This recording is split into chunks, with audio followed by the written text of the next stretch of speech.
Good afternoon दोस्तों। अभी आप लोगों के बीच जो मैं आया हूँ, राष्ट्रीय आपदा अधिनियम जो है 2005 उसके संबंध में कुछ बात करने आया हूँ। आप लोगों को आजकल बहुत सारी चीज़ें जब देखते हैं कोरोना को लेके और सब लेके, तो एक क्वेश्चन उठता है कि कोई भी टीवी चैनल इसके विरोध में क्यों नहीं बोलता कि लोग विरोध कर रहे हैं। ऐसा कोई भी अखबार ऐसा क्यों नहीं लिखता, कोई भी एडमिनिस्ट्रेशन का अधिकारी, कोई भी ऑफिसर कोरोना के खिलाफ क्यों नहीं बोलता। तो ये सारी चीज़ें जो हैं वो एक चिंतन पैदा करती हैं, और कहीं ना कहीं ये वो चीज़ें हैं जिसकी वजह से लगता है कि अब जब ये सब नहीं कर रहे हैं इसका मतलब कोरोना ठीक है, जो भी है वो ठीक है। लेकिन ऐसा है क्यों? बहुत से लोग ऐसे कहते हैं कि रवीश कुमार भी कुछ नहीं बोल रहा। अभी एक चीज़ आई कि ये विश्वरूप राय जो हैं, इनके ऊपर भी लोग अभी पोस्टर डाल रहे हैं इसी तरीके से कि विश्वरूप राय के खिलाफ सरकार कोई कुछ नहीं कर रही है, क्योंकि करेगी तो बड़ा नियम के तहत हल्ला मचा देंगे और उनका कोई कुछ नहीं कर सकता। इस तरीके की चीज़ें आ रही। या मेरे खिलाफ भी कोई एक्शन क्यों नहीं हो रहा। ज़्यादा से ज़्यादा वो एक तरीके से फेसबुक से पोस्टें हटाना और ये सब चीज़ें कर रहे हैं। इसके पीछे एक टेक्निकल कारण है, और वो टेक्निकल कारण हम सबको समझना होगा। अगर वो टेक्निकल कारण हम समझ लेते हैं तो हम समझ सकते हैं कि ये साजिशें कितनी गहरी हैं। पहली बात आप समझ लें कि आप लोगों में से जितने लोगों ने लोन लिया, जो भी लोग लोन लेते हैं, उन सबको पता है कि जब लोन लेने की हमारी सोच बन जाती है कि हमें ये चीज़ चाहिए, लोन चाहिए, तो उस लोन लेने के लिए हम किसी भी हद तक कोई भी उनके नियम मानने को तैयार हो जाते हैं। अगर हमें कोई 8% पे लोन देता हो, बात करें बाद में वो कहे हम 10 पे देंगे, इससे नहीं दे पाएंगे, हम कह रहे तो 10 में दे दो यार, दे दो बस। तो उसी तरीके से हमारे देश में जो एक तरीके से सरकारें हैं, हम सब जानते हैं कि ये लोन लेती हैं, विश्व बैंक से लोन लेती हैं। तो जब लोन लेती हैं तो उस लोन लेने के तहत एक छोटी सी बात, एक मैं अपने तरीके से अपने ढंग में समझा रहा हूं आप लोगों को। जैसे कि विश्व बैंक कहे कि यार ठीक है तुम लोन ले जाते हो हमसे, लेकिन अगर तुम्हारे देश में कोई आपदा फैल जाए और पूरी वहां महामारी आ जाए और बहुत लोग मरने लगे, तो हमारा लोन तो फंस गया, तुम निपटाओगे कैसे? तो कहते हैं सर नहीं हम सर निपटा देंगे। बोले कैसे निपटा दोगे, महामारी आ जाएगी, तुम कैसे निपटा दोगे? तो बोलते सर फिर क्या, आप बताइए क्या सोल्यूशन है। तो वो कहते हैं कि हमारा एक संस्था है जिसको हम WHO बोलते हैं, वर्ल्ड हेल्थ ऑर्गेनाइजेशन। तो WHO जो है वो निगाह रखेगा इस दुनिया में क्या महामारी या कुछ आ सकती है। तो WHO जो कहेगा वो आपको मानना पड़ेगा, बेशर्त। मतलब वो जो कहेगा वो आपको मानने के लिए आप बाध्य हैं, क्योंकि हमारी ऑर्गेनाइजेशन आपको सपोर्ट कर रही है, पैसे दे रही है। तो हमारी दूसरी ऑर्गेनाइजेशन है वो आपको बताएगी कि आप इस तरीके की चीज़ करो ताकि आपके देश में बड़ी दिक्कतें ना आए, आप हमारा पैसा भी लौटा सको। तो इस तरीके से WHO के 194 कंट्रीज जो हैं, 194 कंट्रीज जो हैं, वो WHO के आदेशों को मानने के लिए बाध्य हैं। उनको मानना ही मानना पड़ेगा। अगर वो नहीं मानेंगे तो लोन भी नहीं मिलेगा, और बहुत सारी चीजें, नियम ऐसे हैं जो सिग्नेचर करके दे रखे होंगे, उन पे अचानक आप जैसे लोन लेते हो ना, तो आप सिग्नेचर तो करते हो लेकिन कागज पूरे पढ़ते नहीं हो। उसी तरीके से हमारे देश के भी नेता करते हैं, बहुत ज़्यादा कागज नहीं पढ़ते हैं। वो तो जब विपत्तियां आती हैं तब हमारे देश के कुछ के बताते हैं कि सर अगर हमने लोन नहीं निपटाया तो ऐसा होगा, WHO की नहीं मानी तो सर ऐसा हो जाएगा, तो मानना पड़ता है। तो उसी तरीके से WHO के साथ इनका 194 देश जो लगभग लोन लेते हैं विश्व बैंक से, उन सारे देशों को WHO के साथ ये अनुबंध है कि वो अगर कोई भी बात कहता है तो उसको मानने के लिए बाध्य हैं। उसके साथ साथ 2011 में एक और संधि हुई थी WHO के साथ, जिसके तहत इनको ये बताया गया था कि 2020 में एक मॉक ड्रिल चलाई जाएगी आपदाओं के संबंधित। ऐसी आपदाएं जो भविष्य में आके दुनिया को तबाह कर सकती हैं, उनके संबंध में एक मॉक ड्रिल चलाएंगे, हम ट्रायल लेंगे, ताकि अगर भविष्य में ऐसी कोई आती हैं बीमारियां तो हम उनसे कैसे लड़ सकें। तो एक मॉक ड्रिल चलाएंगे जिसमें हम कहेंगे हवा में एक वायरस फैल रहा है, ऐसी बातें कही जाएंगी और वो भी आप लोगों को ट्रायल का हिस्सा बनना पड़ेगा। जैसे आप देखते हैं ना कि अग्निशमन वाले होते हैं, वो कहते हैं इस बिल्डिंग में आग लग सकती, तो बीच बीच में मॉक ड्रिल चलाई जाती। तो 2020 में मॉक ड्रिल चल रही, मॉक ड्रिल चल रही। अब मॉक ड्रिल चलने में एक और चीज है कि जब मॉक ड्रिल चलेगी तो बहुत से लोग इस पे संदेह पैदा कर सकते हैं, बहुत से लोग इस तरीके के संदेह उठा सकते हैं, हमारे खिलाफ बोल सकता है, हमारी सेना हमारे खिलाफ जा सकती है, हमारे ऑफिसर्स हमारे खिलाफ हो सकते हैं कि ये कैसी आप मॉक ड्रिल चला रहे हो, उससे बर्बादी है। तो इसको रोकथाम करने के लिए 2005 में ही पहले एक नियम और बन गया था। 2005 में एक राष्ट्रीय आपदा अधिनियम करके बनाया गया था। जब भी सरकार राष्ट्रीय आपदा अधिनियम को लागू करेगी, ये 2005 का है, जब इसको लागू करेगी तो उस लागू करने में सरकार जो भी चीजें कहेगी सबको मानना पड़ेगा, उसके खिलाफ नहीं जा सकते। अगर आप उसके खिलाफ जाते हैं तो दिस इज क्राइम। ये 2005 में राष्ट्रीय आपदा अधिनियम बना दिया गया था। तो इस अधिनियम के तहत आपको याद हो, जब 19 दिन का लॉकडाउन, सबसे पहले 21 दिन का लॉकडाउन जब किया गया था, तो मोदी जी ने कहा था आज से राष्ट्रीय आपदा अधिनियम 2005 लागू होता है।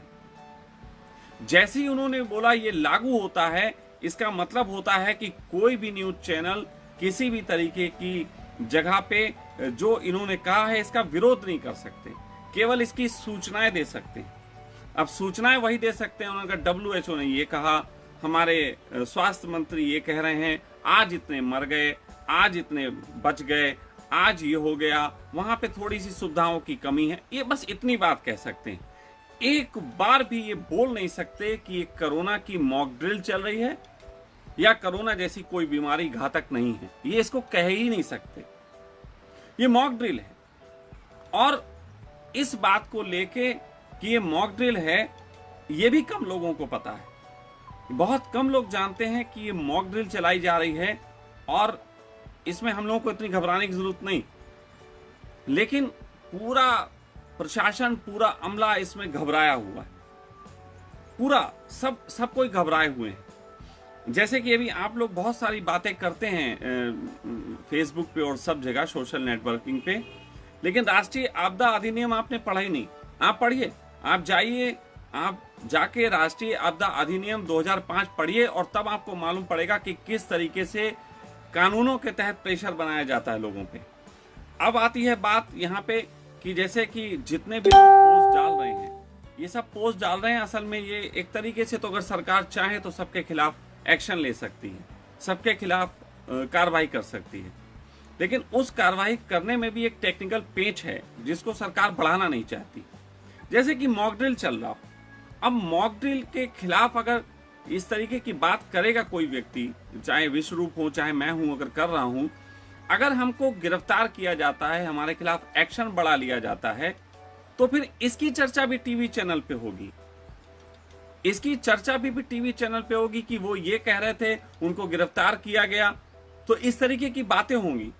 और जब ये बातें होंगी, क्योंकि जब तक गिरफ्तार नहीं किए गए हैं तक तो एक अलग बात है, तब तक तो आप अलग तरीके की चीज कर सकते हैं, आप उनको उनकी पोस्टें हटवाएं, फेसबुक पे भी राष्ट्रीय आपदा अधिनियम को लागू करके उनको बोले ऐसी AI बनवाएं कि वो पोस्टें स्वतः हट जाएं। लेकिन जब इनको गिरफ्तार किया जाएगा तो ये भी एक सूचना हो जाएगी और फिर अनजाने रूप में टीवी चैनलों को एक जरिया मिल जाएगा वो बातें कहने का जिसको ना कहने के लिए वो बात है। तो टीवी चैनल ये नहीं कहेंगे, तब भी अगर गिरफ्तार किया जाता है तो टीवी चैनल ये नहीं कहेगा कि ये जो है कोरोना नहीं है, बल्कि वो फिर दोनों पक्षों को रखेगा, फिर वो मेरी बातों को भी रखेगा, फिर वो विश्वरूप की बातों को भी रखेगा, फिर वो सब बातों को रखेगा और उसमें ज्यादा पब्लिक को सोचने को मिलेगा, ज्यादा बड़ी संख्या में कोरोना के खिलाफ प्रचार हो जाएगा अनजाने में ही, जो कि सरकार नहीं चाहती। तो ये रीजन है, यही रीजन है कि रवीश कुमार या कोई भी इस पे बोलता नहीं। राष्ट्रीय आपदा अधिनियम इस समय लागू है और इसके लागू होने के कारण सरकार को अनजाने में बहुत पावर्स मिलती हैं। यही कारण है कि आप देखो केजरीवाल हो या कोई हो, वो कोई विरोध नहीं करते और सर अब जो भी सरकार कर रही है हम उसको मानेंगे, हम उसको करेंगे, उनको पता है।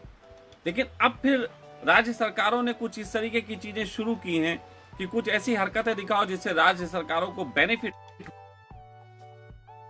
इमोशनली वो जीत लें पब्लिक के दिल को और कहीं ना कहीं ये शो कर दें कि हम काम भी कर रहे हैं। इसी के तहत वो लोग ये करते हैं कि अभी जैसे दिल्ली में हो रहा है, दिल्ली में पहले टेस्टिंग अचानक बहुत बढ़ गई थी, 25-30 या 50 या होने लगी थी, तो बहुत सारे केसेस आने लगे थे। अभी वहां टेस्टिंग 5-6 हजार कर दी। अब देखो टेस्टिंग के पीछे भी कुछ बातें हैं, इनको समझ लेनी जरूरी। टेस्टिंग ये नहीं है कि पकड़ पकड़ के टेस्टिंग नहीं करवाई जाएगी। एक तो ये है कि पब्लिक अपने आप जाए टेस्टिंग कराने, कोई बीमार है तो उससे तो लोग डरे हुए हैं, कोरोना की वजह से लोग टेस्टिंग कराने जाते नहीं कि ये पता नहीं हमको पकड़ के बंद कर दिया जाएगा कि क्या कर दिया जाएगा। तो फिर ज्यादा टेस्टिंग कराने का क्या तरीका है? ज्यादा टेस्टिंग कराने का तरीका है लोगों को किसी भी तरीके से ये बताया जाए, ये एहसास दिलाया जाए कि अब वो कोरोना के दायरे में आ गए। जैसे कि कल मैं दिल्ली आ रहा था, दिल्ली से इधर ऋषिकेश आ रहा था, तो मेरे पास पास नहीं था, ई पास बन नहीं रहे, 1500 लोगों की केवल लिमिट है, बन नहीं रहे। तो मुझे रास्ते में जहां पे इन्होंने रोका और रोकने के बाद उन्होंने कहा सर आप जा ही नहीं सकते, आप वहां नहीं जा सकते। तो मैंने बताया कि मेरा आश्रम है और मुझे इस तरीके से जाना है, वहां सारे बच्चे हैं, मैं उनकी व्यवस्था करता हूँ, सब देखता हूँ। तो उन्होंने बहुत इस तरीके की जोर लगाया जिससे कहीं ना कहीं मुझे ये प्रूव कर सकें कि मुझे क्वारंटीन किया जाए और मुझे इस तरीके की चीजें की जाएं। तो क्वारंटीन के दायरे में सामान्यता मैं मान लेता, सामान्यता उनकी बात मैं मान लेता कि ठीक है क्वारंटीन कर दो, तो आश्रम ही जा रहे। लेकिन फिर क्वारंटीन के नाम पे यहाँ चेकअप्स भी होते, हो सकता है आगे चल के यहाँ पे लोगों को चेकअप करके और फिर कोरोना निकाल दिया जाता। तो जो टेस्टिंग की जो है कि ज्यादा लोगों की टेस्टिंग की जाए, इसके लिए लोगों को बाध्य किया जाता है। उन्होंने कहा जैसे कि अभी बॉम्बे वाला आपने केस सुना होगा कि डीआईजी गए हुए बिहार के, उनको वहां क्वारंटीन कर दिया गया। इसी तरीके से बहुत से लोगों को ये कहा जाता है, जैसे कि अभी कहा जा रहा रामलला के आप दर्शन के लिए अगर जाएंगे तो आपको कोरोना का वो टेस्ट करा के जाना पड़ेगा। अब देखिए रामलला इमोशनल खेल है, बहुत से लोग जाएंगे टेस्टिंग करा लेंगे और टेस्टिंग कराएंगे तो आप वो पुरानी जानकारियां हैं कि लोगों को इसमें कोरोना निकल आएगा। तो आप ये इस खेल को समझें। इस खेल के तहत पहले WHO से 194 देशों का एक समझौता है जिसके तहत उन्हें वो नियम मानना जरूरी है। दूसरा 2011 का भी एक समझौता है जिसके तहत आपके 2020 में एक मॉक ड्रिल चलनी थी जो कि ऑलरेडी चल रही है। तीसरा सरकार का एक राष्ट्रीय आपदा अधिनियम है जिसमें प्रधानमंत्री जो है इसके अध्यक्ष होते हैं और 7 लोगों की और कमेटी होती है जो इसमें काम करती है देखरेख की। तो वो कमेटी कौन कौन इस समय है मैं सबके नाम नहीं बता सकता, लेकिन ये लॉ होता है। तो मैंने सिर्फ आपको जो बताया इसको आप बहुत सही ढंग से पढ़ें और समझें। सच बात यह है कि हमें लोगों तक ये इंफॉर्मेशन पहुंचानी है कि क्यों लोग इसका विरोध करने से घबरा रहे हैं, चैनल वाले क्यों लोग इसका विरोध जो कर रहे हैं उनको भी दबाया नहीं जा रहा, क्योंकि दबा देना भी एक तरीके से उछाल देना है। तो ये सारे कारण हैं मैंने आपको बताए। मुझे उम्मीद है कि आप लोग इसको अच्छे ढंग से स्टडी करेंगे। राष्ट्रीय आपदा अधिनियम 2005 इसको स्टडी करिए। बाकी WHO के साथ जो 194 देशों के अनुबंध हैं इसकी भी स्टडी करिए। ये 2 बातें स्टडी करने के बाद आपको समझ में आएगा कि पूरा खेल क्या है। और फाइनली खेल तो वही है, विश्व बैंक के ऊपर बैठे हुए उनके बाप, तो वो लोग जो ये चला रहे हैं इस तरीके का खेल है। इस खेलों के तहत वो बीच बीच में दुनिया में इतनी बड़ी आर्थिक तबाही लाते हैं कि ज़्यादा से ज़्यादा फिर लोन देके और देशों को पूरे तरीके से गुलाम बनाने की तरफ बढ़ाया जा सके और ज़्यादा सख्त नियम आप पे लागू किए जा सकें जिसमें वो पूरी तरीके से सफल हो रहे हैं। और आप सबको ये जानने समझने की ज़रूरत है